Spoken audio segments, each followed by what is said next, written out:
Hey team, I'm Maddie. Welcome to Science Side Up, and today we are talking about wind shear.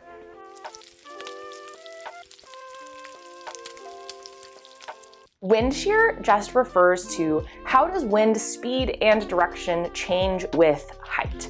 So it would be more correct for me to always say vertical wind shear when referring to this term, but as it turns out, winds tend to change a lot more vertically than they do horizontally. So we almost never are considering horizontal wind shear, even though mathematically that's a term that exists.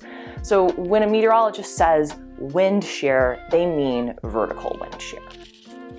In meteorology, it's important to be thinking in 3 dimensions.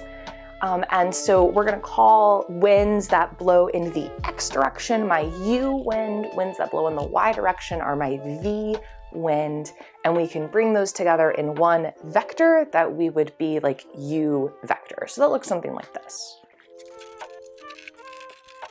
This is me trying to draw 3 dimensions on a 2-dimensional chalkboard, but my X direction is going to the right, Y is going like into the board, and Z is up. So winds that blow this way are U, winds that blow this way are V, and if I wanted to bring those together in a vector, that would be U vector is U winds in the X spot and V winds in the Y spot. If you're not familiar with vectors or aren't comfortable with them, that's not a big deal.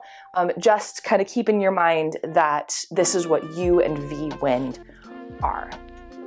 So then strictly mathematically speaking, wind shear is just this. The change in my horizontal wind vector with respect to height. So this is calculus speak for wind shear. Okay, but that's enough calculus. Let's just look at this in terms of pictures. So this picture is an example of speed shear. My x-axis here represents just horizontal winds, and then my y-axis is up. And then the length of these arrows represents how strong the winds are. So what's happening here is as we go up from the surface, winds are getting stronger and stronger and stronger. So wind speed is changing with height, it's getting stronger with height. This is actually sort of what a normal atmosphere looks like. I have exaggerated my wind arrows for emphasis, but it's very normal for winds to go from small at the surface to big aloft. That's because at the surface, we have friction. We have things like trees and mountains and buildings and humans, things that get in the way of airflow and act to slow it down. So because of surface friction in general, my surface winds are going to be much less than my winds aloft, where there are fewer things to run into. One more thing about speed shear. Often when you hear someone say the phrase wind shear, they mean speed shear. Wind shear's usage in the common parlance is referring to wind speed changing with height, even though mathematically it also refers to direction. So if a meteorologist said, oh, this is a really strong shear environment, what they mean is that wind speed is increasing a whole lot with height. If you're in a weak shear environment, that means that wind speed isn't changing much with height. Now let's take a look at directional shear.